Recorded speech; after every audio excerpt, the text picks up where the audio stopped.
ये गाड़ी break down हो गई थी। ड्राइवर चाय के लिए रुका था, बाद में स्टार्ट नहीं हो रही थी चाबी से। तो जाके चेक किया तो उसका स्टार्टिंग रिले ख़राब हो गया था।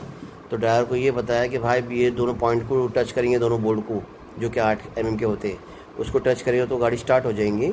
उससे पहले वो चेक कर रहे हैं कि गाड़ी न्यूट्रल यार, आप जाके चेक कर लें अगर सपोज़ कहीं पे आप रुके जब तक ये चेंज नहीं करते। और ड्राइवर इस तरीके से स्टार्ट करके चले गए गाड़ी, और अभी गाड़ी उसको डेस्टिनेशन तक पहुंच गई है।